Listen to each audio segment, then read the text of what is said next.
designed for an adult audience. Loveline may contain sexually oriented content. Listener discretion is advised. Adam Carolla and Dr. Drew. Loveline, coast to coast.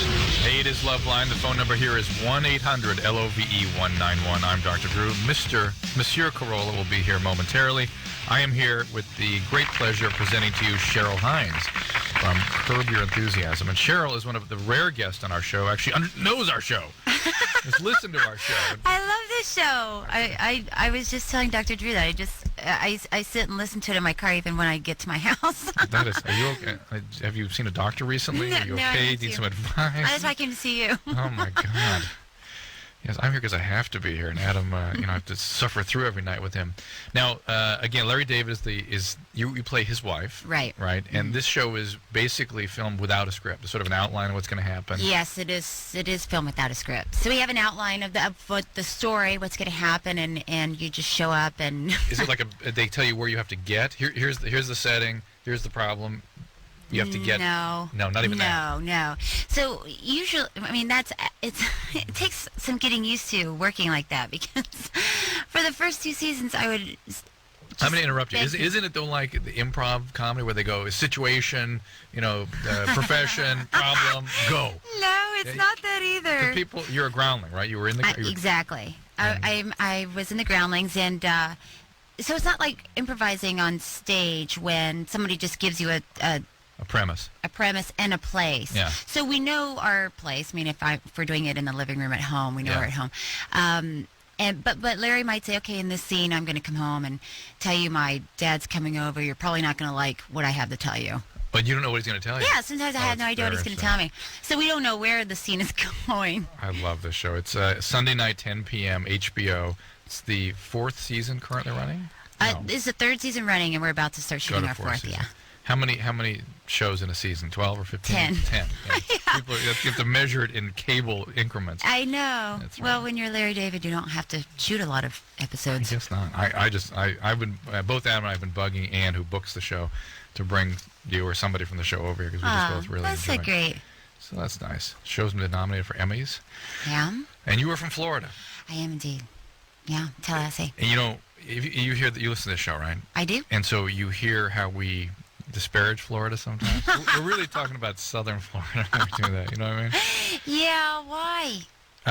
Because it seems like all the nuts that had rolled down to California, they sort of tipped the country back up, and they roll back down to the tip of Florida somewhere. Yeah. When you start getting towards the bottom. Yeah, everyone. When Adam and I used to, we spoke at Central Florida and Southern Florida. We've been around there. You went there. I read that. Florida. And we went down there. Everybody we met, everybody was sort of, driving us or wrangling us. There was always some guy with a kid and a wife in like Michigan. Yeah. I get it all. They just get away to Florida. So. And then they never go back. They never go back. They leave, yeah. All right, so let's take some calls. The number again is 1-800-LOVE-191. As I said, Adam will be here just a couple of minutes. He got corralled into, I guess, co-hosting Jimmy's show tonight, and that's live. And so as soon as that's over, he'll hop on over here. We'll, in the meantime, take some calls. This is Heather, who's 23. Hi. Hey, Heather. Okay. Trying to make a long story short. Good. She's from Florida, coincidentally. Yeah, I know. Perfect. What part of Florida? Panama City. Oh, see? Right by Tallahassee? Yeah, right by I can tell by your southern accent. Thank you. Okay. My husband and I have been together for 6 years. Last year, about a year ago, we kind of had a threesome gone bad. Uh-oh. And there could be an episode on Curb. On Curb Your Enthusiasm, yeah. When was this? Last year. And what you had a girlfriend come in, or who was the other person? Yeah, it was a girlfriend. Somebody you knew. Right. And why did it go bad? Okay, well, basically, he kind of wanted to be with her. Yeah. And not so much me at that moment. And it really hurt my feelings, and it kind of made her feel bad. And how long did that moment last? 2 hours. No, I'm just curious if see, this what did you expect, that he wouldn't touch her or wouldn't have sex with her? No, I expected to be part of it. Oh, I see. He was focused on her. For how long, though, before you started flipping out? Well, Let's see. Okay, well, he was with her, and I was kind of like, okay, I kind of want to be part of this, and so he brought me into the situation, and it was kind of like, well, when can I go back to her? How long do I have to do this with you? Pretty much. Ooh. Yeah. So and So you were like just in the corner playing Yahtzee while they were doing it. yeah. That's not good at all. I got to get this a little more clarification here. How did he try to bring you into this? What did he do to you? Well, I said, I need to be a part of this too. And Right. So he came over to me, and we started doing stuff, and then he was just buying buying time. You could see he was ready to go somewhere else. Oh yeah, and he flat out said, Can I go now? Yeah. Are we there yet? Are we there yet? Are we there yet? Are we there yet? It does sound like it went a little bad. Well, I'll be honest. Yeah. So and we had been together for 5 years, and up until this point, we'd had great relationship, really faithful to each other, and we had done a lot of kinky stuff together, and we're married, and Do you have kids? Yeah. Oh, come on. And So, all right, look. What is the question? well, the question is, okay, There's almost no such thing as a threesome gone good. Not when you're in a committed relationship. We're going to be with somebody for a long time. The feelings that are generated in a monogamous committed relationship when another person is brought into the mix, you cannot predict, and they are rarely good. right, we realized that, and we had talked about it at length, and we Yeah, but so what? Here comes the feelings. Good times. We have done a lot of kinky things together, and to us we were like, okay, well, this is just like a sex toy or whatever. Yeah. We're going to Name Marsha. We're going to take out the emotions. Yeah. And but anyway, my feelings got hurt, and I got really depressed, and kind of kicked into like a drug habit type of thing, and You got into a drug habit? yeah. What drug? Oh dear. Crystal. Yes. Okay. All right. Go ahead. And but over time, we overcame that, and everything's good now, and but now, like, we maybe have sex like maybe 3 times a month, and we don't do anything kinky anymore, and Are you both in recovery now, or just you? just me. Okay. And is he an addict or an alcoholic? Yes. Yeah, he's an alcoholic. Yeah. All right. So keep going. So we want to do something. You want to rekindle the old spirit? Right. Well, yeah. How many kids do you guys have? 2. How about focus on being a parent and try to create some stable intimacy, and don't worry about the arousal and the craziness. That was fun. Now it's time to have a relationship. Well, yeah, that's all fine, but the thing, like the kinky stuff, kind of, it was a turn on to me because I felt I liked fulfilling his fantasy type of thing. What do you want? And he doesn't give you any more fantasies. Yeah, and now there's nothing really. What do you wish he would ask you for? I wish we did things like we what? used to do. Like what? Just kinky things, just out of the ordinary things. Well, I'm using the Carolla method here. You don't answer the question, you go off the air. Oh dear. All right. Well, listen. Again, you have a lot more substantial things to worry about than kink in your sex life. You've got your addiction and your recovery to focus on. You've got 2 kids to worry about, and you've got a relationship that's been injured and needs to be really focused on. The intimacy in the relationship needs to be focused on. So go ahead and ask him if that sort of rekindles intimacy in some way. Go ahead and ask him for it. But usually, kink is a way of diverting intimacy, a way of getting away from it, just being distancing yourself from another person. Is kink a verb? Yes, if you try to kink. We'll check the Webster's dictionary. I think the kink will come back. Kink will come. Yeah. There you go. Lothario, 25. Yeah, what's going on? What's up? Hey. Yeah, I just giving you guys a update. I called back a while back ago. I was dating a stripper, and I thought we were moving into a serious relationship. I wanted to know what to expect. Yeah. Go ahead, John. Tell him what to do. Here you go. Well, now I want to hear the update. So I'm gonna take a break. So you, you're married, and now you're happily. Oh, he married the stripper? No, that's what I'm imagining. Oh. Yeah. Now what's happened? No, we were together for like 4 months, almost 5. Well, give us the whole story. What, were you the doorman or something? Is that right? No, I was there with a friend for a bachelor party. Right. Okay. We kind of hooked up afterward. And it just, it wasn't like what I expected, complete chaos. It was more of, she was a little too clingy, and like she wanted me, like, she was a student and she wanted me to support her and, like, have her, move in with me and me pay her tuition and so she can continue stripping, because she wanted to open up some kind of business on her own. A stripping club? No, some kind of, like, How to classes? So what's happened? So you've been seeing her for 4 months? Yeah, well, I was, and I decided to cut it loose because it was that Her school for stripping will be called Grindlings instead of Groundlings. So go ahead. So Lothar, what's happening now? No, I just my thing was it wasn't so much like chaos. It was just more like. What is your question now? What's up now? I was wondering if her whole stripping was more acting out towards her. Yes. Okay, because like what she said was she was never like molested or anything like that. She just had really strict religious parents. And they weren't physically abusive? No, not at all. Because like she's got a little sister and her. So they were just emotionally abusive to her.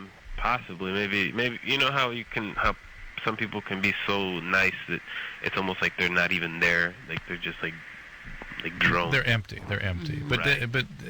There usually is a more aggressive side to that too, and that might have been what she lived under, the fear of sort of exposing the rage underneath. That can be a kind of neglectful or even sometimes overtly abusive. So you just got sick of her being clingy and taking off her clothes all the time? Was it a completely nude strip bar? Yeah, it was. Okay. Yeah, it turns out that makes a difference in terms of personality profiles that choose that profession. Why? Because it's like it just seems like it's even more extreme. The people that have nothing on very commonly have severe abuse histories. Aye. So. And did Dr. Drew tell you that going in? Yeah, he did. Sure. Yeah. So, what do you want from us now? Just give us the update and give you our blessing. No, it's just because the other thing is I'm kind of like through the whole thing we had our fun threesomes and whatnot. Oh boy. Yeah, and I just like once you've had the Lothario, what are you calling about tonight? What can we do for you? Okay. Is it habit forming? Because I'm kind of interested. Yes, it's habit forming. Because he's in a relationship that's just purely built on, again, this sort of arousal, this sort of experience of and that's habit forming? If you're just like... Yeah, a young guy, and particularly people that are sort of maybe distancing themselves from there. It's like a drug. People will use it as a way of avoiding affect, avoiding feelings, about... creating a alteration of their sensorium. They sort of can dissociate into these. That's why people use the internet and things too. Right. So he needs to start looking in. Just pay attention. Just pay attention. He knows he's in over his head a little bit. She wants him to take care of her. There's all kind of boundary issues here. Just start paying attention to what you're feeling and set boundaries. Sam is 27. Sam. Yeah, this one intrigues us. Give us the question. Yeah. Okay, I'm straight to the point here. Okay. Oh, good. Whenever I get excited, sexually aroused, whenever I climax or get excited. Let me get that. Wait. Excited, sexually aroused, climax, excited? I'm just, throwing it all in together. Yeah. Not necessarily in that order. Yeah. Anytime you get an erection, right, Sam? Yeah. Whenever I get my load off, if you will. Yeah, Sam, we kind of got the picture. Thank you for clarifying. Yeah. My cheekbone, the area on my cheeks tend to break out. Like an acne? Oh, no. Like a rash, like a heat rash. Yeah, like a heat rash, but however, whenever I run my finger across it to kind of wipe it off or whatever, little flakes of skin come off with it. Do you get anything like in the fold on your nose, like by the nostrils? No, my face is clean other than that. Except for this area. Do you get dandruff or anything of that sort? I do sometimes get a dandruff or whatever. I think you're describing seborrhea. I really do. But is it weird that it would just happen at a certain time? I think it's just when he's flushing that he notices it. That he feels it. Yeah. Is that possible, Sam? That you feel it? You don't notice it till... Oh, that could be. That could be. And also, some of my sexual partners have made a point out that as well that my temperature rises. Are you drinking when you do this? No. Are you taking Viagra? Oh, no. Are you on any medication? No. Okay. Well, yeah, people flush. Their vessels dilate. That's part of the whole arousal mechanism. A lot of people sweat. Sweat. It's funny how that works. A lot of people, really get worked up. Here is Aaron, who's 17. Aaron? Hey, guys. Hey, Aaron. Hi, Good. Aaron. Well, Cheryl Hines is our guest. She's Hi. from Curb Yeah. Your Enthusiasm. Cheryl, you're a beautiful woman, and I love the show. Well, thank you, Aaron. 17-year-old. And Drew, Yeah. I think you're So great. smart. I think you're a cool guy for putting up with Adam. And God bless you. Anderson, you're one of my favorite people. I love your style. See? You guys never seen you. But Aaron, that's appreciate the acknowledging or at least paying attention to what I have to put up with. Go ahead. What's up? Okay. My question was, I met a real great girl last week, and I went out with her on the first date, and then we hooked up, and then she told me that she had a boyfriend who was in Aaron, college. you sound like you're like 32. You sound Well, very a mature. lot of people tell me I'm mature for my age, and I will say Adam badmouths homeschoolers, but I'm a success story homeschooler. I'm 17. I'm working at a litigation firm, making $22.50 an hour, so I'm doing pretty good. Wow. Are you going to college? You going to go? Yes, my firm is putting me through school right now. Are you sitting at home with like a smoking jacket on right now? No, it's 2 in the morning in Maryland. Your compatriot Anderson wants to know what your dad does for a living. He's a psychologist. Psychologist. Oh. How about your mom? She's a stay-at-home mom. Wow. Oh, so And who taught you everything? And it was just you, one child being homeschooled, or more? No, it's my older sister who's 21, who's at Oxford right now, and my younger Wow. sister God. who's 15. Well, there you go. That's just good genes. All right, so you met this girl. So I met this girl, Yeah. and on the first date we ended up hooking up, and I found out that she had the boyfriend who was 19 in college. And how old is she? She's 17 as well. Mm-hmm. And then, she's obviously adverse to a relationship with me, and the Why? thing I'm worried about Why is she averse to that? is if she's going to be, monogamous with me, or is she going to be, tending to be cheating again because she cheated with me? And I want to know how to confront okay. her on All right, that. Aaron, you're kind of overthinking this, as somebody with a good mind might do. It is really common for people to try to cling to relationships when one person is in high school and the other's in college, or one's in one town and the other's in another town. And those things never work out. They just don't work. At your age, the distance is too great. You can't really visit. You can't overcome you can't Your life pay. experiences are just different. You're evolving lives in separate environments with new peers, and particularly when in college. And as she feels him pulling away, naturally enough, she's going to start looking for stuff where she is. And this is sort of her first attempt at finding a life preserver. Now, in reality, she could turn this into a relationship if she would accept the fact that idealized relationship with the boyfriend in college ain't going to work. Right. And it does not mean she's going to cheat on you. It doesn't mean that. So I shouldn't even confront her with it. I should just go ahead and probably... You should say, hey, look, you got to figure out what you're going to do here. I'm developing feelings for you. I'd like to be in a relationship with you. Yeah. I can't split it with somebody else. Just and keep I'm a it little real. nervous because she was, the Miss America pageant? Yep. Well, she was Miss Maryland Jr., so I'm, already on edge with this because, whoa. That puts you on edge. Yeah, because, I just feel lucky already, so I don't know if that's going to Aw, happen. for heaven's sake, that's sweet.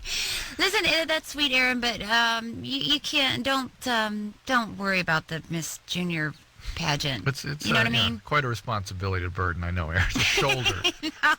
Carrying on. Yeah. But Yeah. so I guess... No, don't worry. Don't sweat it. Here's the downside to being homeschooled, right? You don't get the social skills. I will say that Adam's stereotype about... I will go along with it. 70% homeschoolers are just so No, queer. yeah, we and talked to I'm him. embarrassed to be with them. Yeah, we talked to them. But here's what you miss out on is the social facility. When every day you're in there with your peers and developing Yeah. social skills. And, That is true. and But go ahead. Excuse me. Go ahead. Go ahead, you. I was just going to say that being homeschooled and being one of the ones that is able to interact with people, Yeah. most of my friends go to school, and I don't see them every day, but I can definitely feel where you're coming from. Yeah, Calling just- all nerds. No, well, maybe you are.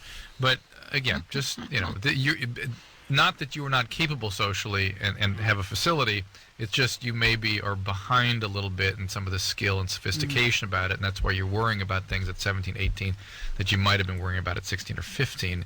Right. You would have a higher level of understanding about dating and how these things work and the whole Yeah, boyfriend just in college. let it ride. Yeah. Yeah, just You know but what I mean? but he needs to make some sort of statement about Yeah. where he wants to go Just with tell her this. to be honest with you and have a beer. Sure. No, she can't have a beer. I know. Never mind. Cheryl Hines, our guest, ladies and gentlemen. Curb Your Enthusiasm is the show of HBO, 10 o'clock, right? Sundays. Okay, this is Roxy, 27. Hey, Hey. My boyfriend, like 6 months ago, when went to the doctor, he had a lump on him, on his penis. A lump on him? A lump on him. And we thought it was going to go away, and it never went away, and it got nice and crusty. And nice. Keep going. Doctor treated him for genital warts. Yeah. Did it go away? It's gone with a lot of treatment and a lot of burning and stuff. You're getting the cold burning treatment. Right. Freezing it off. And he's all clear, and he's had no symptoms for like a couple months now. Yes. And you're building to something here. Go put out with it. No, if it's okay to reward him, can I give? Oh, that he's been such a good boy through all the frying and freezing.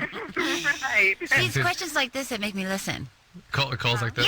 Yeah. Because I'm like, yeah, that's a good question. I don't know. How does that work out? Genital to oral transmission of genital warts is pretty rare already, and if really? Yeah.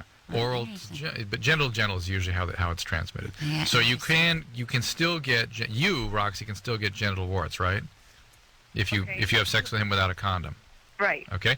Even if they're burned off. Even if they're burned off.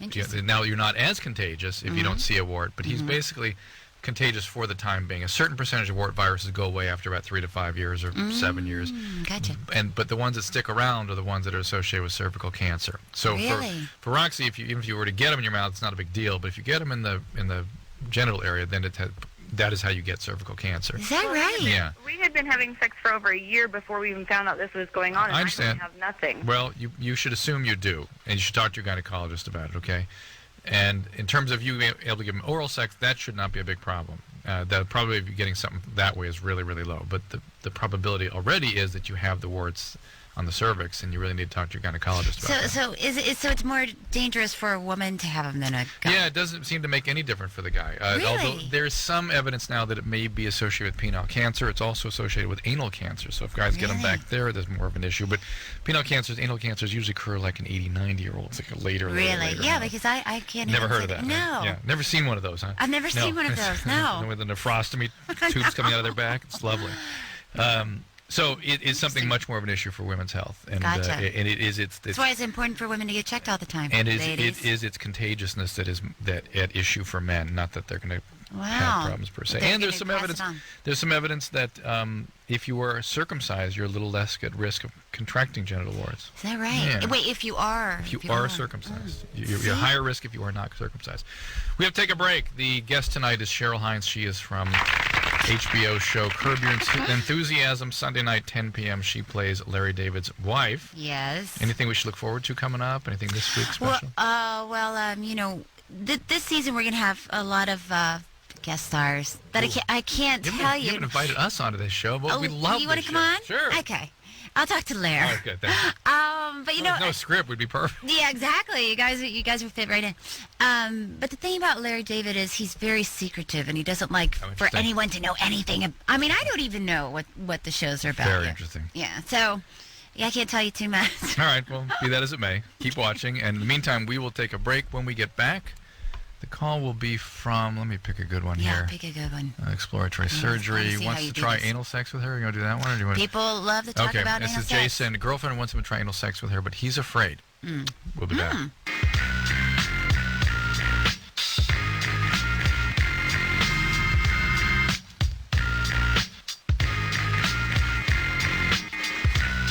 Jesus, Drew, you got to ask like a Sterno can. It's nice, isn't it? Nice and warm here. Hey, it's Loveline, everybody. I'm Adam. I'm back. I was doing Jimmy's show tonight, and I'm loaded. Like I say, we drank. I thought they undid that. First of all, can you admit that now, given what the Disney people have been saying about that behavior? Jimmy had an open bar in his show, and dressing room as well, but his show, and the Disney people, somebody threw up. This is the way it always works. Yeah. There's some lightweight ruins it for the rest of us. Mm-hmm. So as a protest, you all went and drank tonight? Well, we were drinking on the show. And I had about 5-6 shots of vodka, maybe 6-8 shots of vodka. You know, so on air, you're you're on air. What's really cool about that, what is just it makes me tingle with delight, is you got in your car and drove down here like a bat out of hell. How dare you? How dare you? Okay. I have a town car waiting for me. Smart. Yes. Okay. They knew we were going to get loaded, so we came on back. So I got a little situation on. just gonna put it out there, and then we'll move forward. Yeah. I did Howard Stern again this morning, which meant. Did you mention Loveline like you said you would? No, I forgot to do that. Oh, yeah. But went to bed at 1:30. Got up at 3:30. 2 days in a row of 2 hours sleep. Yeah. Very Bad brutal. times. Very bad times. Drinking my red wine, to kind of maintain. So basically, I mean? you're gonna have a seizure. It's just quite possible. It'd be good radio. You could save I'll me. hold the mic to your snorting, foamy mouth. It'll be great. So I just 2 hours sleep last 2 nights, and then I went into Jimmy's show today, and I sort of announced, "Oh, this is going to be great. I'm going to take the world's longest nap when I get home." And they said, "We have no guest.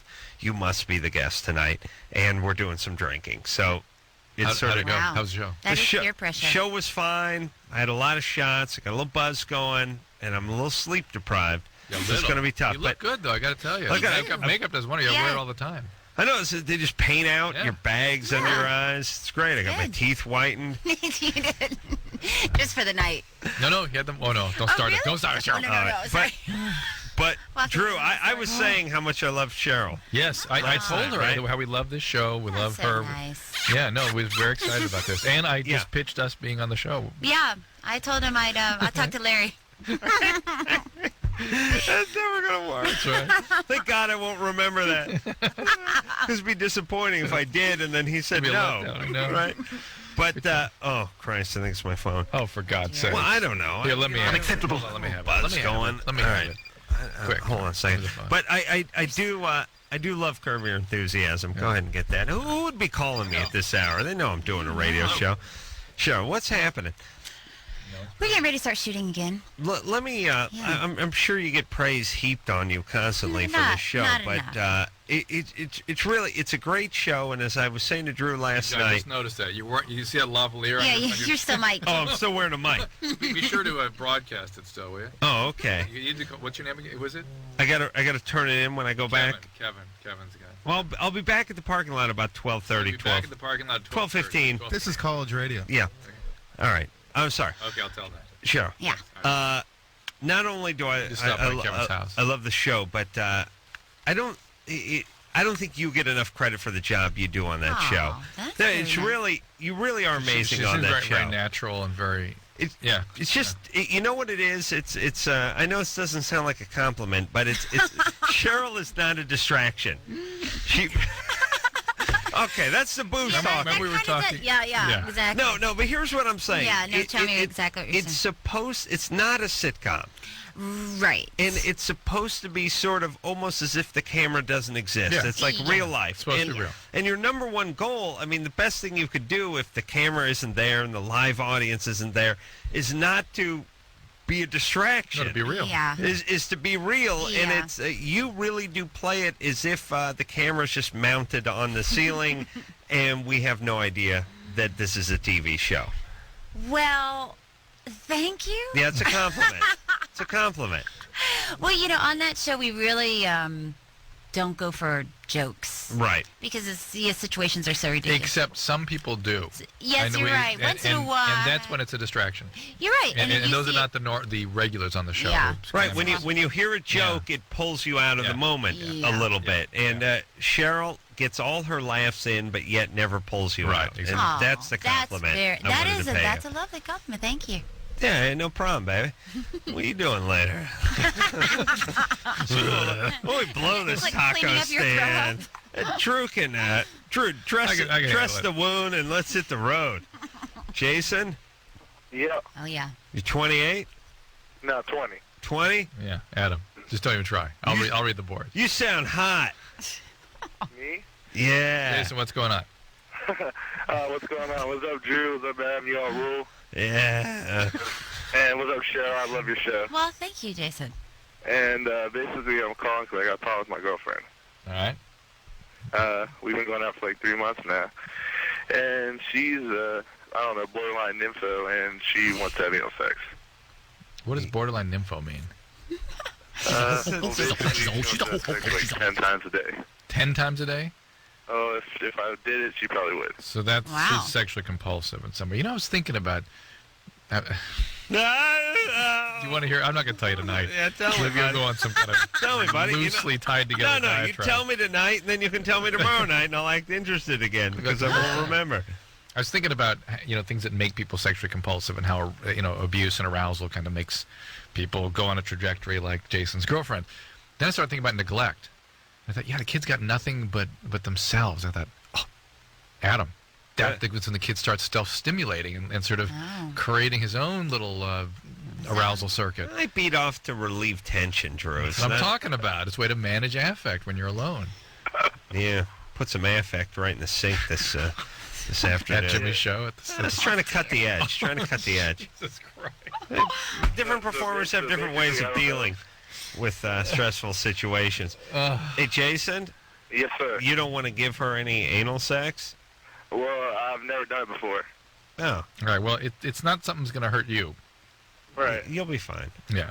Your soul But be you're worried. Knocked down a notch. Jason is worried that she has... that she's a troubled person? Are you intimidated? Well, no, You intimidated by her?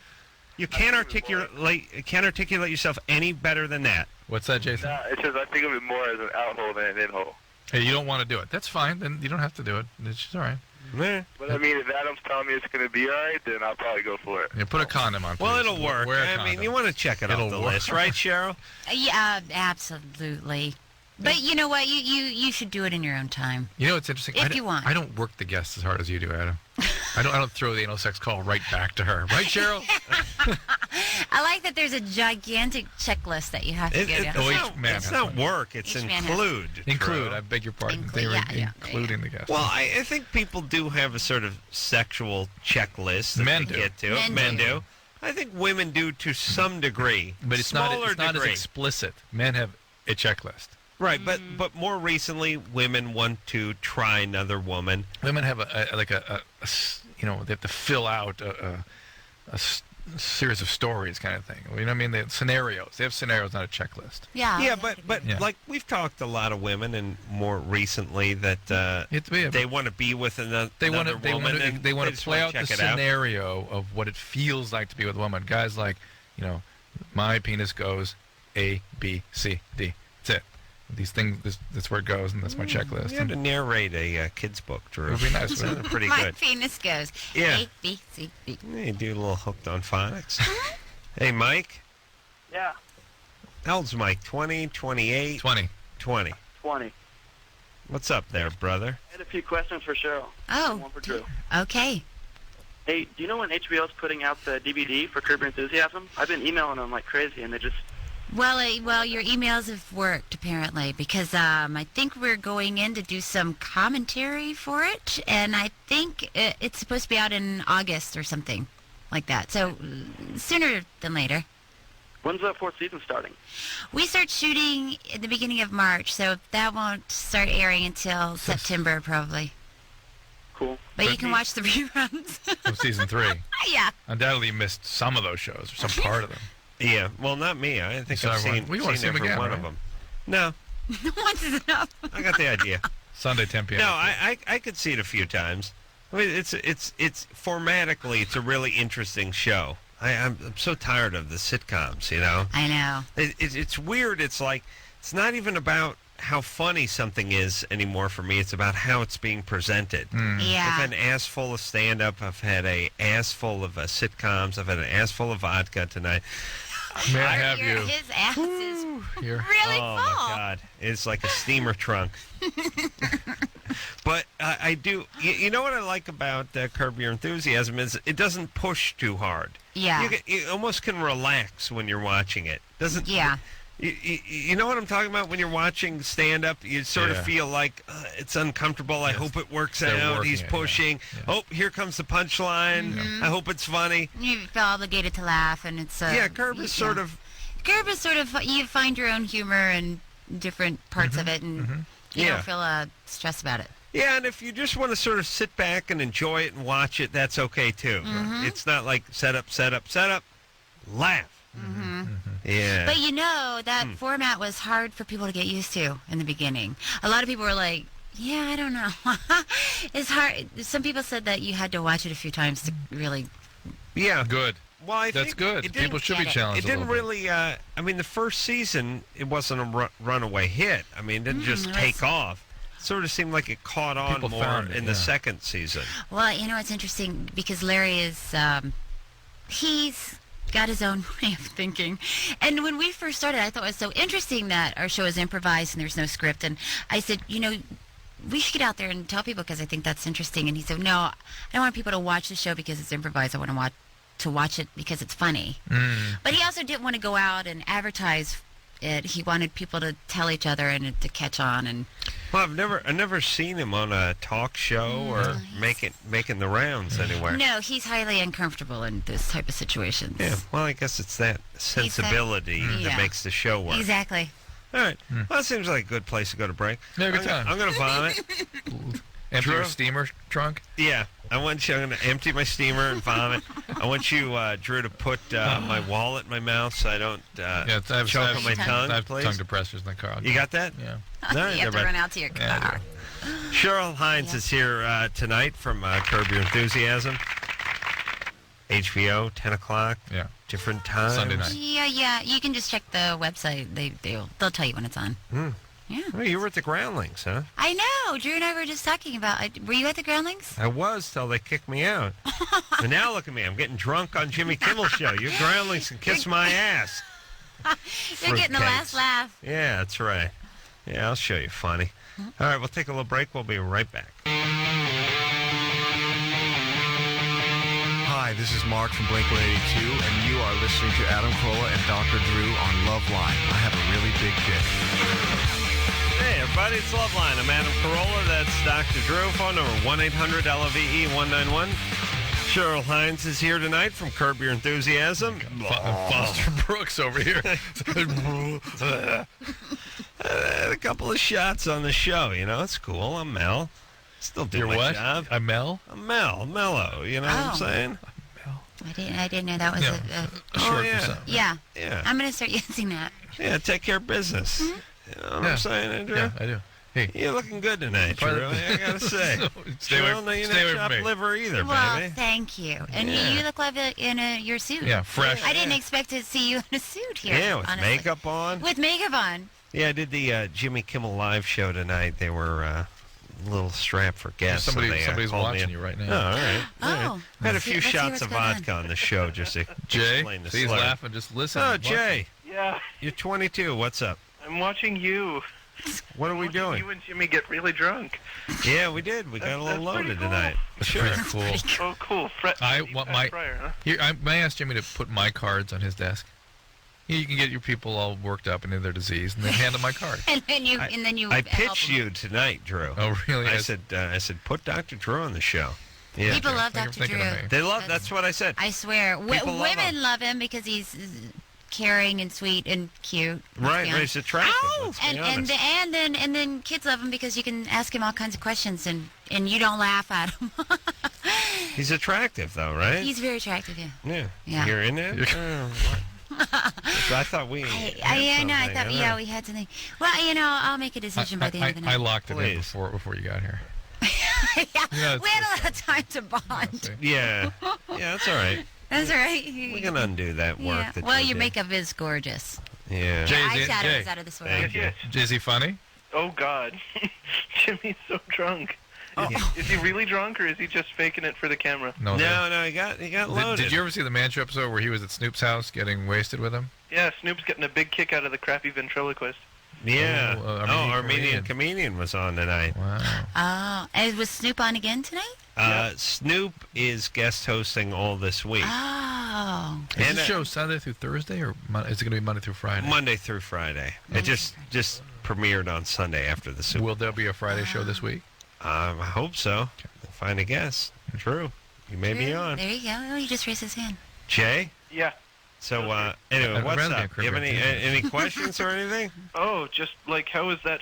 Did you get to taste the Subway sandwich? No, I ate the banana. We were deep frying things. So you only got the banana and not the sandwich? That's true, yes. Did Jimmy keep the sandwich, or did you throw it all away? Jay, you seem obsessed with the sandwich, brother.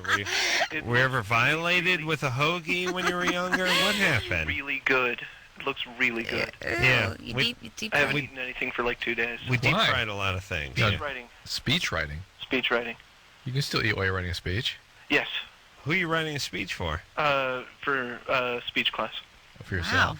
Yeah. Do you deliver the speech? Yeah. Oh, What's boy. it on? Huh? What's Oh, this? it's on No Child Left Behind, George Bush's education program, and how angry I am. Oh. You were left behind.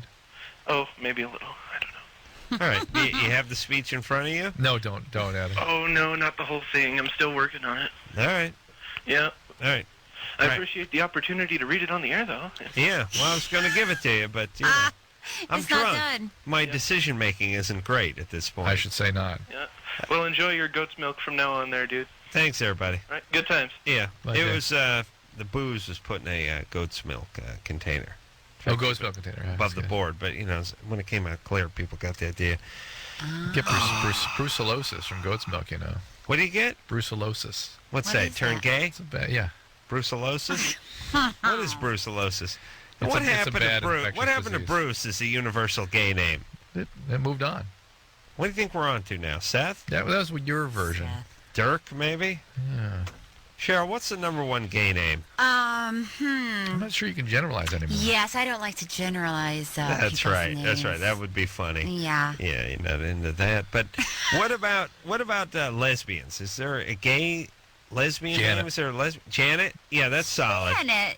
Yeah, Janet, you picture the buzz cut up the neck there, fade going, Birkenstock, wearing the Lees with the Lee jeans with the reinforced knees.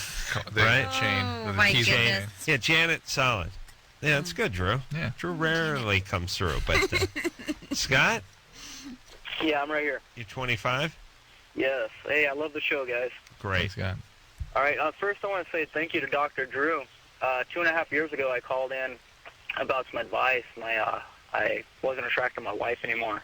You recommended marriage counseling, and it really helped out a lot. Oh, excellent. Wow, that's You know, great. My daughter is going to be celebrating her very first birthday tomorrow, Wow. 7:20 p.m. Congratulations. Thank you very much. You got the time worked out, huh? Yeah, oh man, it was a hard delivery. Real hard. I almost lost them both. Oh, boy. So, I went through that, too, actually. Really? yeah, Yeah. it was tough. That's Bruce got dramatic. triplets, yeah. Yeah. Well, I wanted to get down to a medical question, if Yeah. possible. 3 years ago, I was driving a semi, and I pulled the release of the kingpin, and I got a pinch down below. So, Adam, Kingpin must attach the rig to the okay. The to the- trailer. to the trailer, right? yeah, exactly. All right, you got a pain like in your testicle? Well, it wasn't really there. It was like in between my legs. All right, got it. Okay, keep dead going. center. Yeah. Well, I went ahead and went on a medical leave, and from a medical leave, I went on to 2.5, 3 years. Uh-oh. Wow. Were you Okay. taking pain medicine the whole time? Yeah, they prescribed ibuprofen. They figure it was an inflammation. All right. That really didn't help. Okay. They tried checking for hernia. They took me in for CT scan. The only thing they could think of is a microscopic rick and one of my tendons. Mm-hmm. Which So- tendon? Like, Yeah, some tendon down there. all right, Now, pubococcygeus, probably. Oh. Yeah, my problem is Oh, awkward. now I'm okay for a while, but if I do any heavy work now, Yeah. it's horrible. I can climb into the cab of the truck now, and there's like when I get in, there's a tingling sensation in between my legs up All right. there. Have you seen a neurosurgeon? No, I haven't. That's the direction to go, because I wonder if this is more of a lumbar or sacral spine problem. So that'd be the next order of business. This may not be urological. It may actually be a nerve issue. Really? Yeah, the fact that you were lifting and straining when it happened. Yes, it could be, and it could be all kinds of, but before you go marching down the sort of surgical path with the urologist, check out a neurosurgical evaluation, okay? Okay. All right. Well, here's the That's enough. Oh, dear. We're out of time. I grew weary. But I like to hear him say tingle. Because what? tingle it sounds a little bit good. Yeah, and we No? could Maybe all you go just for a wish little it more tingles. tingling, Perineum right? tingles. What's so bad about that? I'm just like, is that bad? That's what happens when you're in love, right? Perineum tingles. Yes, that's it. Wait, bye. Blah, blah, We got that blah. back. Blah, blah, blah. Daniel, Yeah. you're 21? Yes. You got a question for show? Yeah. Sure, Adam. First thing, I want to tell you, Crankacres, it's the most underrated show ever. I don't understand why it's not catching on, man. It's Well, the best show ever. you know, we're coming out with a whole bunch of new episodes in early March, and I'm going to see my puppet. I think this is where we make our move because we just did 10 last season, so we didn't do enough of them. Did you film that episode we did yet? Yeah, you filmed it. I haven't been over there in a while. I saw Snoop's puppet the other day. I think Drew must have a puppet soon. Yeah. Sorry. Go ahead, Daniel. Okay, so basically my question is kind of directed to Cheryl. All right. One of the episodes you guys had last year. Yeah. Larry David, I guess he was in a really good mood, so he decided to go down on you. Yeah. And he happened to get a pubic hair stuck in his throat. Mm-hmm. And so I guess he went to the doctor, and the doctor said, you know what, you got to give it a couple days. It'll either come out or, just drink a lot of liquids and maybe it'll go down. So I wanted to know, actually, Dr. Drew, is that really possible? Yes.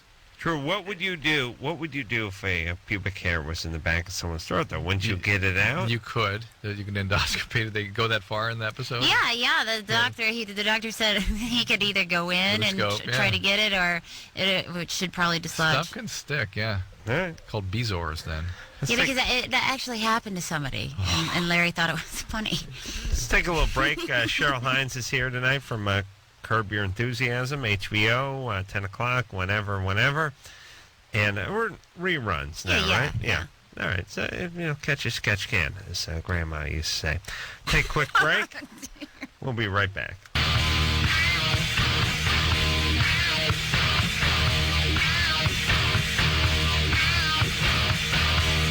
Loveline, fast growing outlaw radio North America. That's right. Little booze don't hurt my groove. You know what I'm saying, Drew? Yeah. This close to dropping trout.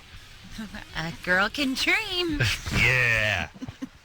Babe, I tell you, you see me drop trout, you go blind. Know what I'm saying? Yeah. It's good when you're drunk is the rapid fire DJ voice. Sounds more real than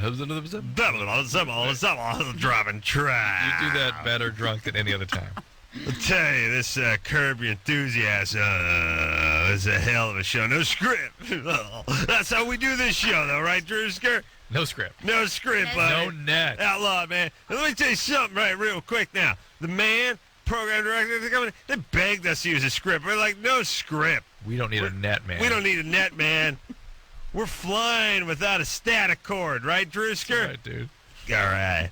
It's close to dropping trout right now, man, and I will. Hey, now Cheryl's had an asshole.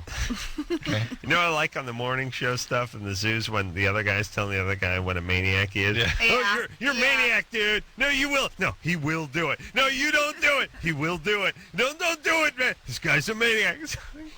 Really? The guy with the mullet and the glasses and the guts, really maniac? That's what got him on in Tucson doing mornings?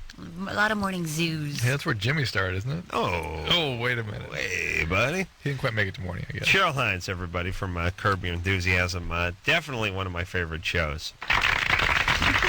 HBO, it strikes me with Curb Your Enthusiasm and The Sopranos and Sex and the City really has a unique problem, which is they're not making enough.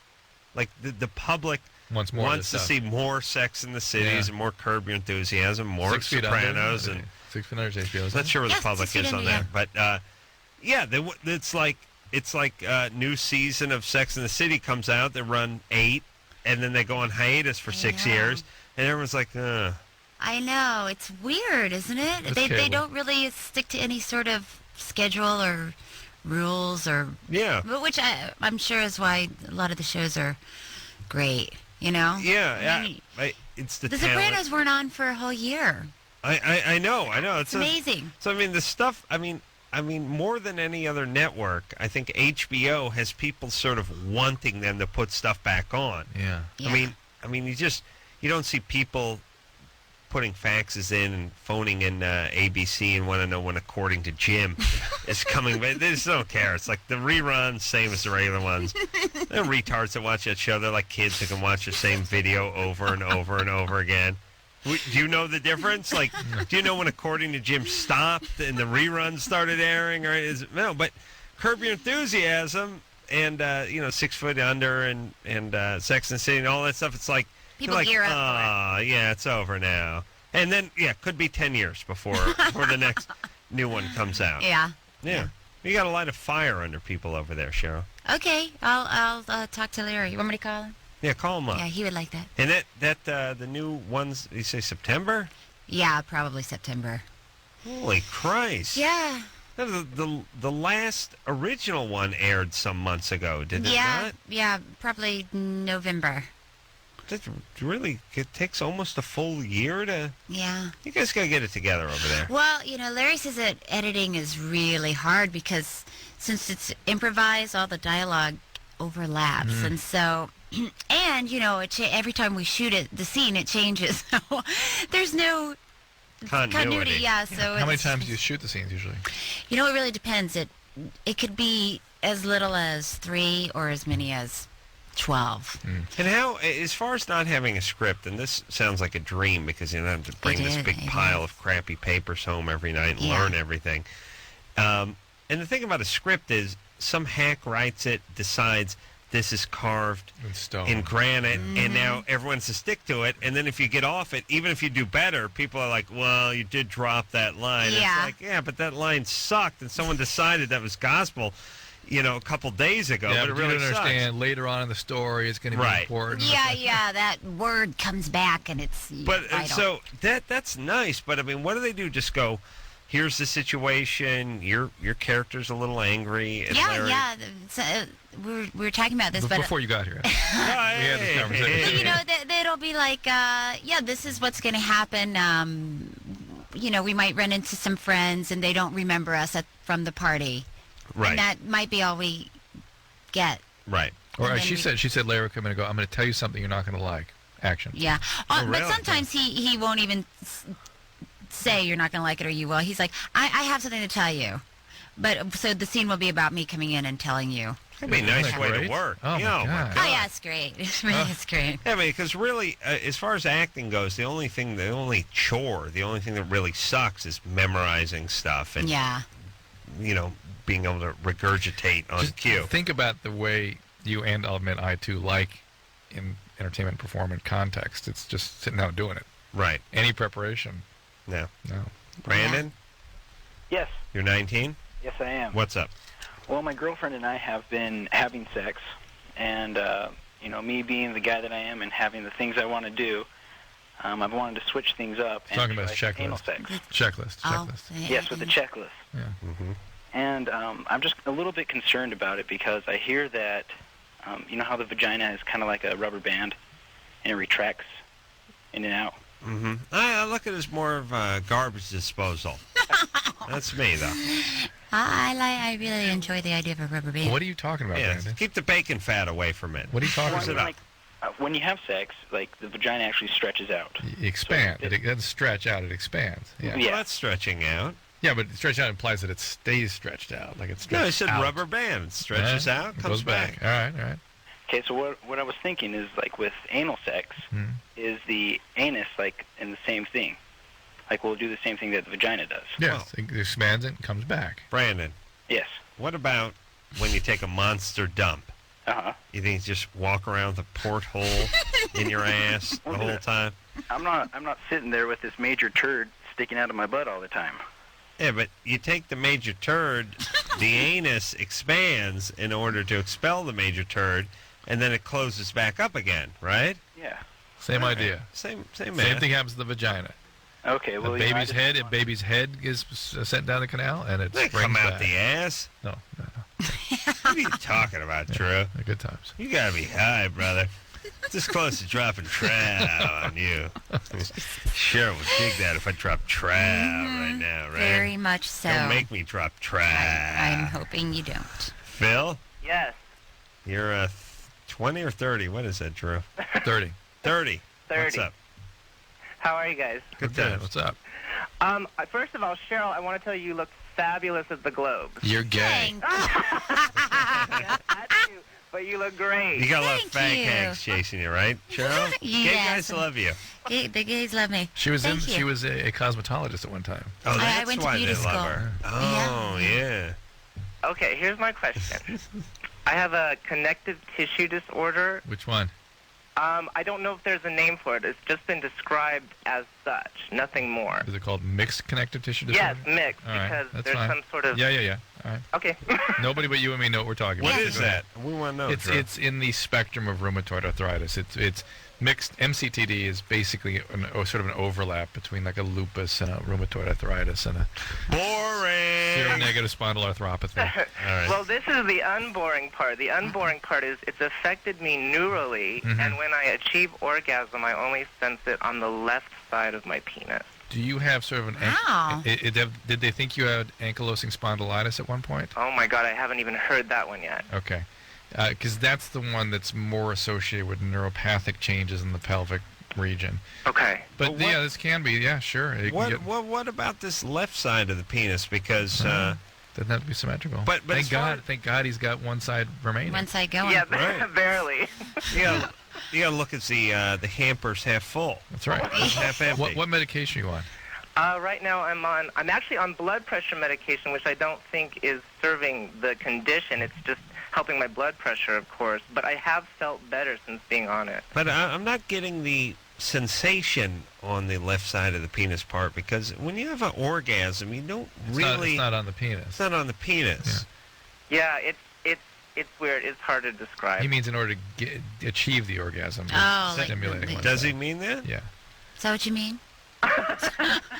Well, with this, I've been so confused that it's been going on for 5 years, and I just finally have gotten to a doctor where I've just taken his answer as the answer because I was just unhappy with all the others. What blood pressure pill you on? Altase. Okay. Well, let me ask this. So, if you were stimulating yourself, you would have no sensation on the right side of your penis? Correct. It would be.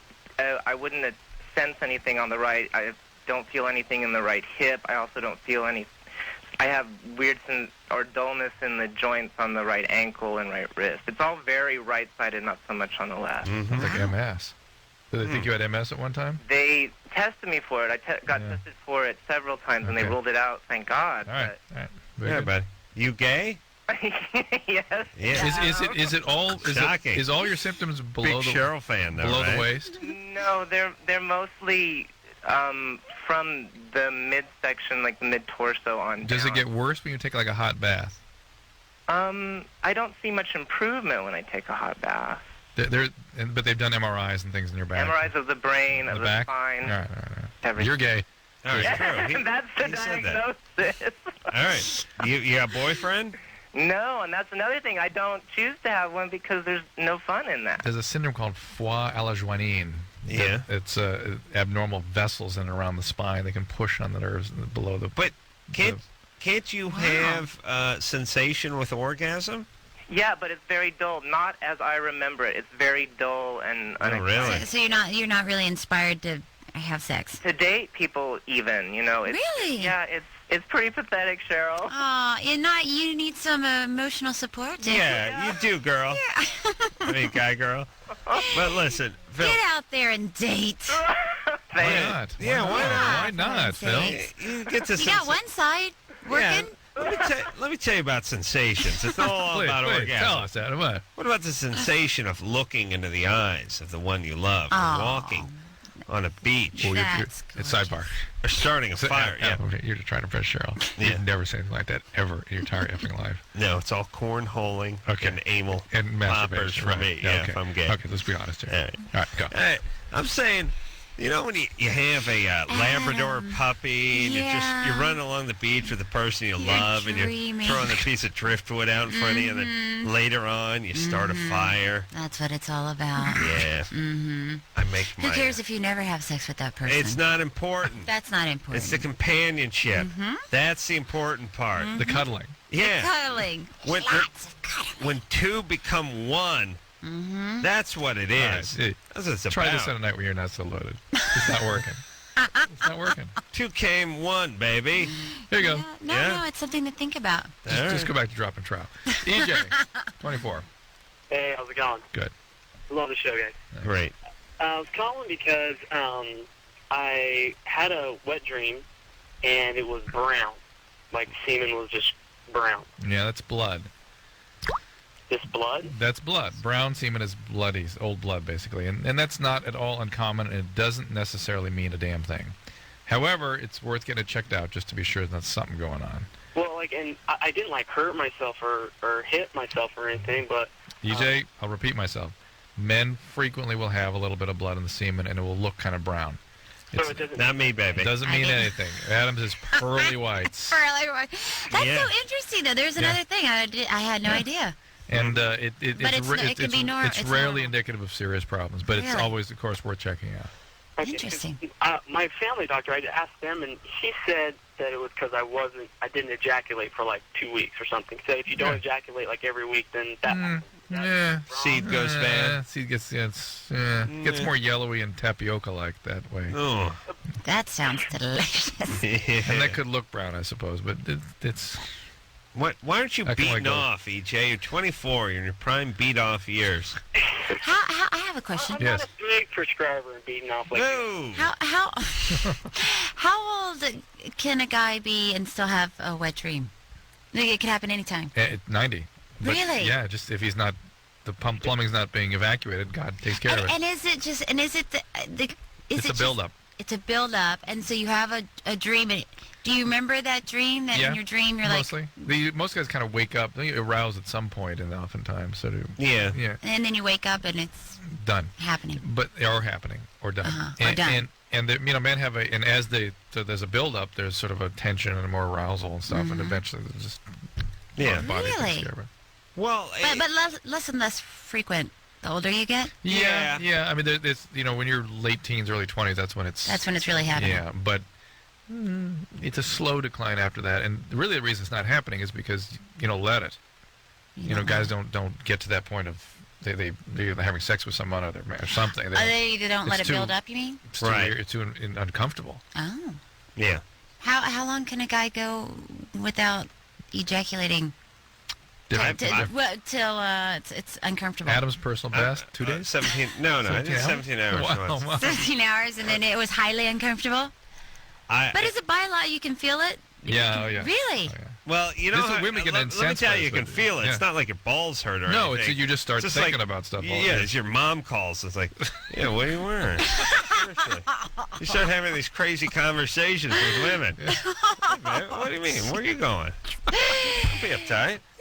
Really? Chat, you're looking good today. That's really amazing. So is it different for each guy? It's different. Yeah. Some guys can last a few years, maybe. No, probably not. No. I wouldn't want to hang out with that guy. I would get it. He'd probably be cranky.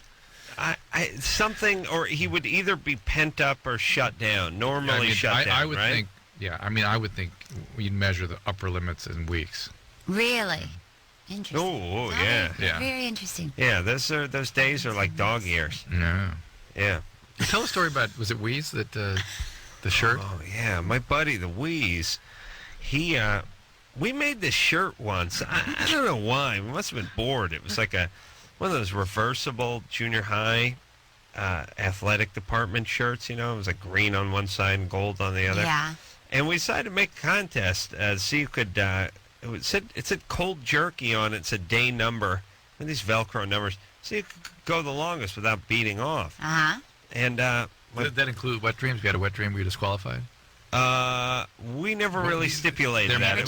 By international rules, you'd be out. It was just beating off. Yeah, okay. Pure and simple. Drew has a rule book. No touching yourself. Okay. One of my buddies had the record. It was like 21 days. Just for color here, you made it. How long before you dropped out? Hours? I actually used a shirt to mop off while we were discussing the rules. I immediately threw myself out. This is long before the Seinfeld episode. This is I was 19 or 20, so this is 18, 19 years ago. And so anyway, my one buddy had the shirt for like 4 or 5 years. I mean, he won the crown. So if you win, you hang on to the shirt. You keep the shirt. Okay. How many days did he make it? It was like 21 days. Wow. Yeah. And nobody would ever make an assault on the title. Yeah. No one would make a move. I certainly wasn't. But one day, the Wheeze my buddy Don, my roommate, he stepped up. He said, I'm going to make a run at the title. I said, good luck. I can't support you in that at all. I mean, morally I'm there. But, physically, no. You can't. So this guy, for some reason, the Wheeze got screwed up with the days. And he thought that 19 was the number of days, but it was 21. That they had to surpass. That's right. In order to get the cold jerky shirt, which is, the prize. It's America's Cup, the Stanley Cup, the Lombardi Trophy. It's all rolled up into one sticky gym shirt mess, Superhuman. Right. Yeah. And so what happened was I don't know why, but I went over to the guy's work that day, and I saw the Wheeze, and I said, hey, Wheeze, what's going on? What are you up to? What am I up to? As soon as I get home today, I take care of business, and I go get that shirt. And I'm like, what do you mean take care of business? You got 2 more days. And he's like, oh, no, the record is 19 days, and at 5 o'clock today, I will have taken the record, and I'll take the shirt. And I said, no. It's 21 days. And it's a small man, the Wheeze. He grabbed me by the collar and he threw me against the wall. And he's like, "Don't F with me, man!" It was clearly broken. Like he'd gone. It was like cabin fever. Yeah. He'd gone insane. It was like a rabid dog at this point. 130-pound guy threw me across the room and smashed me up against the wall and started screaming at me. It was like blood in his eyes and stuff. Aww. I was like, Wheeze, you got at least 48 more hours. And did he make it? Spazzed pretty good, but yeah, he went. Really? Yeah, he made it. Wow. Aggression out on your. On you. Yeah, but I think he's the. I think he has the cold jerky T-shirt to this day. Wow, that's impressive. And a nice story for a lot of kids about goals, achievements. Can't wait to have your own kids to tell setting your sights on something in the horizon and seeing it through. Very high too. High. High level of self-expectation. Ninja type discipline. Yeah. Cheryl Hines is our guest tonight. She's from Curb Your Enthusiasm. New episodes will be out the 12th of November. We'll take a quick break. We'll be right back.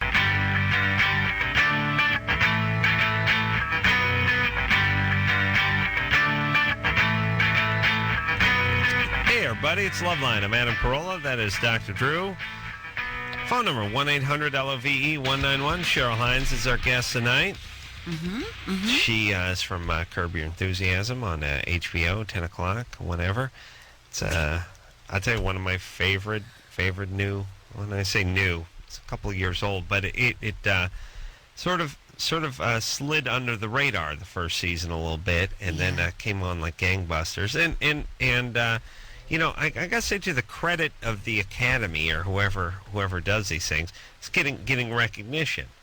It seems like there was a day in the past when a good show may have just sort of stayed under the radar, or maybe had the fans, but it wasn't really recognized when they're giving out Golden Globes and things like that. It does get its fair share of sort of critical recognition, does it not? Well, it's interesting because the first few years we got a lot of critical acclaim and nice, print. Reviews and things. Thank you. But really not much recognition otherwise. And this year, specifically, we were nominated for an Emmy, and then we won the Golden Globe, which was pretty exciting and unbelievable. So this year has been just we've gone to new heights. Yeah, it must be nice for you because you become sort of, it's like the people in the know, the initiated people. These are the fans of this show. It's not Joe Sixpack. No, it truly is amazing. When I was at the Golden Globes, we were backstage, and Harrison Ford came up and introduced himself, and I said, "Hi, I'm Cheryl," and he goes, "I know who you are." Oh, that's wild. I said, "Well, thank you, Harrison." Well, that's wild. But there were people like that all night, like Allison Janney, who's coming up, and it's people that you respect and that you admire their work, and they're coming up and saying that they like the show. So it's pretty unbelievable. And they know your name too. Know my name. Sabrina? Oh, hi there. You're 31? Yes, I am. What's up? Well, acquaintance was asking me the other day if I thought that a mother masturbating with her daughter, her preteen daughter, was normal or weird. How old is the daughter? Actually using her daughter? How old is the daughter? Not you. Oh, I see. Preteen, she's like 11, 12? Yeah. That's sexual abuse. Not she's masturbating with That is sexual at abuse. the same time. That is sexual abuse. Well, that means they're in the same room, or what's that mean Or that exactly? maybe she was teaching her. Sexual abuse. It's flat out. It's maybe that wouldn't stand out in court of law, but in my opinion, at least bizarre. It is a boundary issue that speaks of immense pathology. Number one, and number two, subjecting a preteen to that is out of line. Yeah, abusive. Well, I agree. There's probably some boundary issues there, but Some boundary issues. It's totally bizarre. Well, I mean, are they disrobed, and is she looking at the other person's genitals and that kind of thing? It's like a turn-on thing at all. I know, but that part doesn't really. That's neither here nor there. The point is are they nude? Listen, you I could don't have that information. You could say that mother and daughter should not be nude in the same room together. That there's a little bit of a boundary issue, just by itself. You might want to be careful with that boundary. Yeah. Then to begin exploring. It's so. And please, And I will tell you, you can go do whatever you wish, but that is a child. You watch that child in 6 years, and wait till you see what you get there. Yep. You're going to get the usual conduct. Nobel of sexual Prize. abuse. Oh no, right. Sexual abuse. That's right. Acting out. Drew's right. Yeah, that is bizarre Mm-hmm. Yeah. and sad. Oh, I remember seeing my dad in his underpants when I was like 14 and being disturbed. Couldn't imagine him showing me how to do it. Oh, isn't that awful? Can you even imagine it? It's crazy. No. I can barely look at my dad as a dad. Forget about a sexual being. Oh. No, it's like he's barely a human. Forget about somebody gets an erection. It's bizarre. See, he told me, my dad told me the other night when we were eating, he told me that he lost his virginity to my mom, and I was like, I almost spit up when I was eating. I was like, hey, come on, Pops. My impulse was to pay him, not to talk. Hey, here's $25. Stop talking, will you please? That's sweet though. No. No. Yeah. It really is. Any information about your parents in any kind of sexual way is intrusive and uncomfortable. Intrusive. Yeah. Yeah. And I know people say, "Oh, well, hey, we're not uptight, and in Europe families do this and they do that." No, they and don't. it's like I'm an atheist. I'm wide open. You're talking to a guy who's peed on his friends on at least 80 occasions. It really has. Yeah. I'll vouch for it. Right. But I just the whole sexuality thing with the parents. Yeah. It's a weird line to cross. Yeah. And I don't think it could ever. Here's the deal: it could almost never do any good, but it could potentially do a lot of harm. Absolutely Yeah. So why bother with it? Well put. Yeah. Thank you. All right. That's the booze talking, Drew. Yeah, thankfully. It makes you smart. Tony, that's what I Don't say. encourage him to, Makes me Gerald. drive better. Oh no. I know what the ladies like when I'm drunk. I can sense They that. like to give me oral. Oh, really? Yeah, that's what I figured Wow. out. Well, that's what I know when I'm drunk. I know what the ladies like. They like giving me oral. That's why I treat them like ladies. Tony? Play that back, Anderson. Hi, Adam. Hey, Dr. Drew. You're 25. What's up? Well, a couple of things. I heard earlier you're talking about masturbation, and I just want to say I've held out on masturbation for about 4 months straight. Wow. And you had no wet dreams? No, you know what? I didn't really have very many of those, but I just wanted to share that. And actually, I was in church. Hang on a second. I didn't have very many? I didn't have very many wet dreams at all, growing up or even... Well, listen. Oh, in You general. had no wet dreams in this 4-month period? No, he's saying. You're right. Oh. I didn't have any during that period. Wow. You want me to call the Wheeze and tell them you get the gym shirt? Or No, you know what? I was in church, so my focus was kind of like a meditation thing. I was, trying to think about other things. Like Ninja. Mm-hmm. Something like that. What age were you when you I did didn't, this? I held out 4 months, but, after 4 months, I ended up eloping, so... See, it affects your Wow, thinking? it really drove you to extreme it drove measures. me mad, pretty much. Yeah. No, you make rash decisions. Yeah. Right. All right, so you eloped, you got married, and what happened?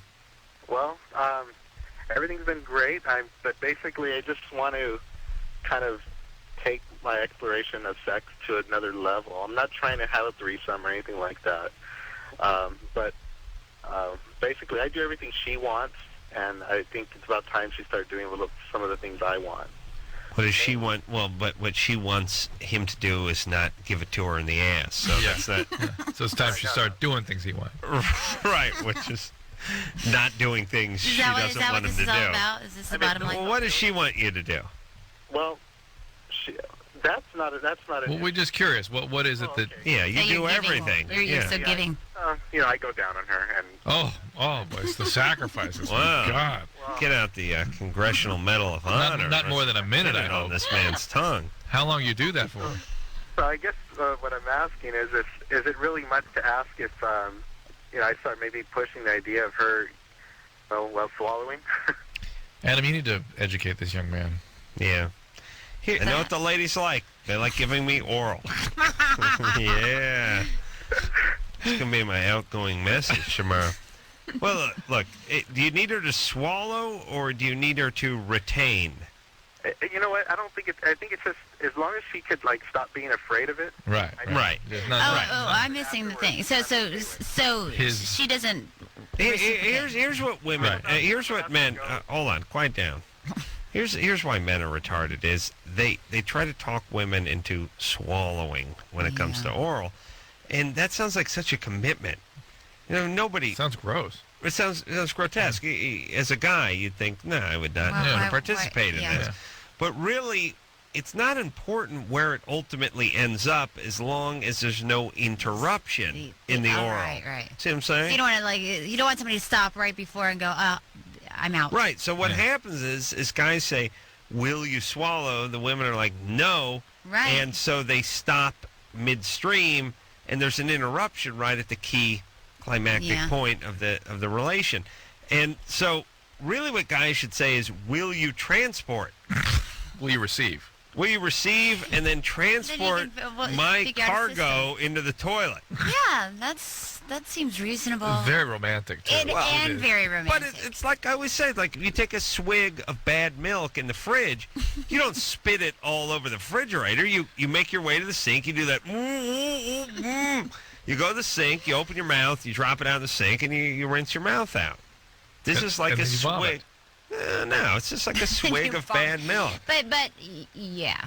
Yeah. So that's what he needs to tell. But the whole swallow thing, people. But he wants her to swallow. That's the problem. Yes, that's what he's asking for. But Adam may have had an impact on this young man. Was that Tony? Yes. Yeah. Tony, do you really need her to ingest it, or you just need her not to be interrupted? Yeah. I think what you said was right on it. Yeah. All right, that's what you need to do. Not run away when I. Yeah. So just educate her a little bit. Right. About it. You tell her it's like UPS. Is it take the semen from the pickup point? Should he provide her with a receptacle? Tissue or spittoon? Spittoon? Perfect. No. Because that creates a third step. Then you have to deal with the spittoon. Yeah, but the romantic thing would be for him to take the spittoon across the room and empty it. Yeah. That is romantic. Yeah, that's just what those Hallmark cards are all about, Drew. Man, I know what the ladies like. They like giving me oral. You receive it in your mouth. Wherever you get oral, you're never too far from a place you can spit up. Whether it be a potted plant, a toilet, a cat box. Yeah. You know what I mean? Absolutely. Right. So that you makes just sense. take it. It's like, all right, done. Now I'm going to transport and I'm going to dump. Nothing wrong with that. Yeah, exactly. Yeah. Right. That sounds good. All right. There we go. Nothing wrong with that, Drew. Yeah. Except Drew doesn't like oral because he's a passionate man, and really passionate guys don't like BJs. It's not enough. They got to be in. There's a hole. There's a hole somewhere in the room, and it's not filled with me. This is an outrage. What can we do? My penis is out. It's erect. There's some hole floating around here. My penis has not filled this hole. Did you just juice up a little bit during the last break? I had a shot. A little nip. Yeah, Jesus Christ. Little hair from the dog. You know what I mean? Yeah, I don't want to lose my edge. Going. Yeah. It's cool. Lose your edge. Yeah. I don't want to come down too fast. Yeah, you know what I'm saying? I don't want you to have a seizure. You're at risk tonight. Yeah. All right, we'll take a quick break. Cheryl Hines is here from Curb Your Enthusiasm, and we'll be right back. You'll be able to sleep tonight. Oh, yeah, baby. Cheryl Hines there. Everybody from Curb Your Enthusiasm, HBO, Golden Globe, Emmy nominated. What else? That's enough. That's enough. That's all we need to know. Very, probably, say the best show, best comedy on TV. I don't know. Best situational. It's really, it's not a sitcom, but it is situational, right? Yeah, absolutely. Yeah. By far the best. Oh, yeah. But, sitcom is short for situational comedy. No, I understand, but I mean... But it's not a your different genre. traditional, yeah, we don't shoot in front of an audience or... And it moves around. It's just like the entire thing doesn't take place in the living room of the house that the couple Everything's shot lives on in. location. You know what's interesting? The people I find distracting are people that are sort of improvisational comedians, like the SNL people that come on and stuff. Those are the ones that distract me a little bit. It's almost... When you see somebody you recognize, it's almost a little But they seem to be a little bit, their energy level is a little higher than the rest of the cast, and they're going for something. Well, and that distracts me. It's a hard show to just come on and do. Well, because they have to kind of be themselves. That must be you have to kind of be yourself. And also, when you're used to performing in front of an audience, people laugh when something's funny. And when you're shooting this show, even the crew is in the other room. So it's hard to gauge what's funny and what's not. And you don't know what to expect, and you don't know how people are going to react to what you're going to say. So it just takes a while to get in the groove of it sometimes. Well, I could do it. Drew couldn't, but I could do it. I could do it. I wouldn't be funny, but I could do it. You'd be funny, and you could do it. Yeah, Drew's a horrible actor. Horrible. Is he just horrible? Horrible. For heaven's Say it again, sake. Adam. Horrible actor. Yeah, but I could do it. No, I know. I'm sure you could. I guess we'll never find out. Corey, you're 14? Yeah. Watch how natural I am with this caller. Okay, I want to hear this. Hey, Corster. getting close to dropping trout, buddy. What's happening? I just have a question. I hear you talk about dropping trout a lot. I was just wondering how you got it and where it came from. Well, the trouts are... The trout came from the store. No, come on. I'm curious to see where you got it. Where? Dropping trout? You hear it on other morning shows. Yeah, it's just, you mean that... Yeah, it's bad idiom. Bad adage from the past. From like 90s morning. Trow is short for trouser, I believe, right? When would they... One would think. When would one of those morning show zoo types talk about dropping trout? All the time, or in relation? It's always time to talk about dropping trout. Yeah. Anytime you're wearing trousers and talking, there's the potential for dropping the trout. I see. But I would say it was at its zenith in later 90s. Yeah, that sounds about right. And it's not so much a Los Angeles thing, I wouldn't think, is it? I heard some discussion of dropping trout out here. I don't want to say who said that. I think that people are discussing it. But here's what morning DJs do is they just hear a bunch of things and parrot it back. Like they go like, I could tell you, but I'd have to kill you. It's not funny. Stuff like that. Yeah, they parrot back stuff. Corey? Yeah? Think about getting into radio? I don't know. Okay, buddy. Fair enough. What grade you in? 7th. What do you want to be when you grow up? I'm thinking about being an architect. Oh, that sounds good. Yeah. It's a nice sterile Go for that. job. That sounds good. Chicks dig it. Yeah, they do, and it's a sort of non-committal, non-threatening job. A lot of people in sitcoms artists, and stuff are artists. Professional makes a living. Right, Yeah, it's a right. good combination. Yeah. And non-threatening. Like if a guy's a cop, it's like, yeah, I don't know if I want to date a cop. Yeah, it's kind of have to put up with a lot. Right. There's a bunch of jobs that sort of have that, but architect is very. Yeah. Tell me more. Yeah. It's almost it's sort of it's a gay job for straight guys. There you go. Yeah, and chicks like that. Yeah, artistic. Chicks like the gays. Get a few bucks back. Clark, Yes, sir. you're 30. I'm 30. What's up? Well, I wanted to talk to you about my problem. This is probably your worst nightmare, Adam, but... Yeah, I'm starting to come down now. I'm getting surly, so hurry up. All right. I haven't had a orgasm for like 5.5 years. Wow. And how come? Well, I'm a C6 quadriplegic. All right. And I'm able to have sex and get a hard on. Just not able to have an orgasm. Drew's a quadriplegic, C6, no arms, no leg use. C6 might have some shoulder. I have full arms, just limited finger function. Yeah. Does that make you paraplegic if you have full arms? He doesn't have full arms. Your arms are still pretty uncoordinated, right? No, I mean I have full biceps. No triceps. hands. How about the hands? No, the hands are pretty dead. So that then gets you back into the quad area. Yeah. Okay. What happened? I dove into a shallow pool. You hear that one all the time. Yeah, it's either that or auto accident. Yeah. Yeah. That's why I'm a cannonball and jackknife man. No, can opener. You know the can opener? Yeah. Do that thing, you grab your knee, and it's a can opener. Nice. All right, so there's some disruptive of the autonomic nervous system in that area as a result of this. Correct. So, and did you get erections spontaneously, or do you have to do injections or anything, or? They kind of come spontaneously and through touch, but not through like looking at, a magazine or a porn or something. Do you ever use assistive devices? Um, or your medicine? Do you use Viagra? You talking about Asians? Viagra or papaverine injections? No, I've tried Viagra and it works pretty well. I just don't want to rely on it. All right, but no orgasm, so. Nope. But do you have any kind of sensation of orgasm? Not really. You don't have an indwelling catheter or anything like that? No, I do like self-cath. I think his phone is a quad too. Do you have a girlfriend, a wife? No, I have a girlfriend. I just, and I know she wants to have kids sometime. And I'm just wondering if it's possible to fish that stuff out. Yeah, they do have ways that they can retrieve sperm. How do they do that? Shop vac? No, well, you can use a shop vac, but they have. I don't know the specific techniques, but they can go in and get it. They can. I like the term "fish it out," though. Yeah, that's also romantic. It goes with transport. They fish it out and transport it. Yeah, exactly. And so, the rich diversity in life, and it's God's green earth. Let me say this.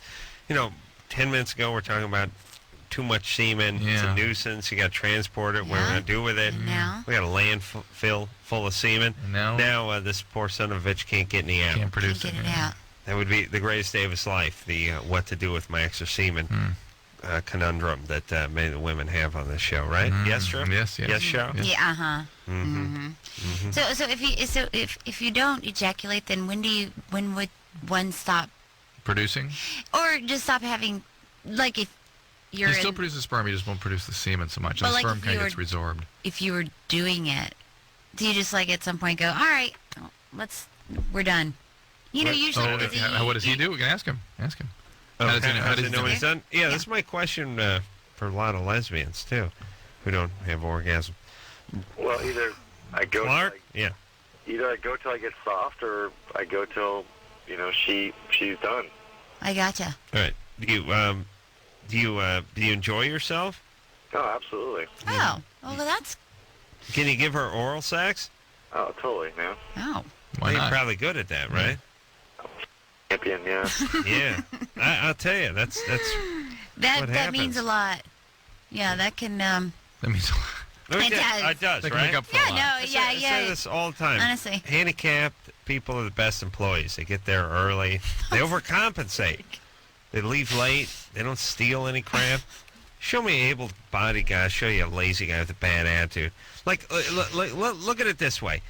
Good-looking people are always the worst employees. Yeah. The better looking you are, and that's about the furthest you can be from handicapped. That's the way I look at it. That's the top of the spectrum.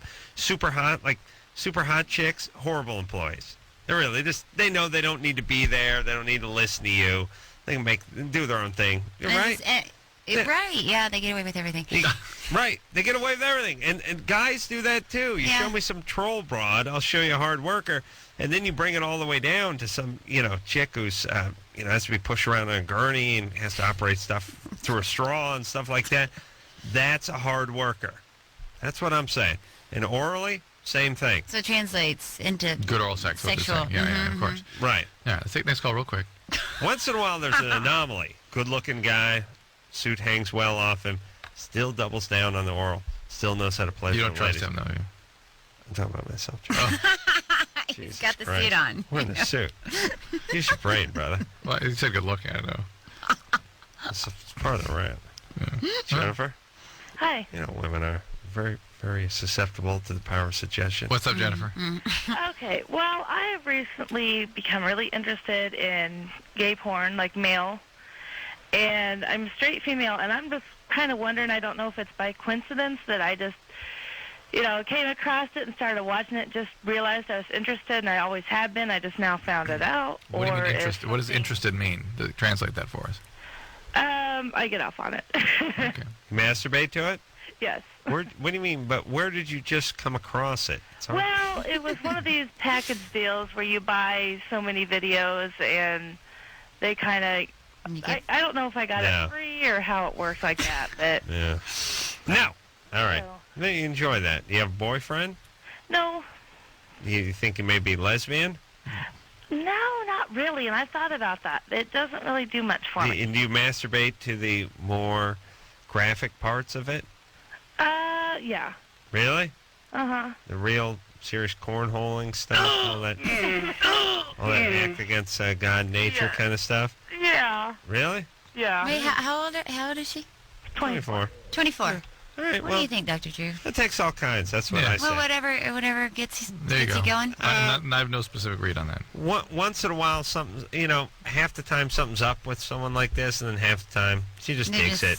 Having Sometimes a cigar is just a good smoke. That's right. As Freud was known to say. All right, we'll take a quick break. We'll be right back.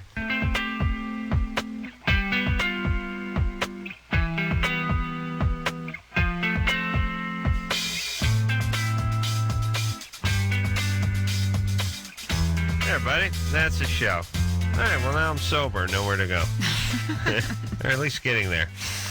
I want to thank Cheryl Hines for coming in here tonight. Oh, I'd like to thank you, gentlemen, for having me. You do not disappoint.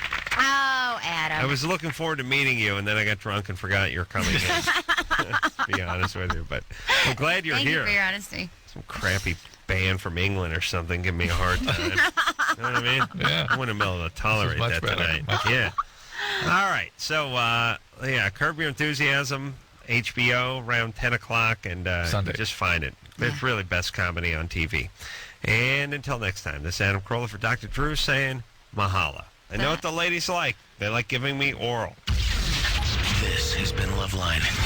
The opinions expressed on this show are not necessarily those of the staff, management, sponsors, or this station. The producer for Loveline is Ann Wilkins Ingold. Loveline is a presentation of Westwood One Entertainment.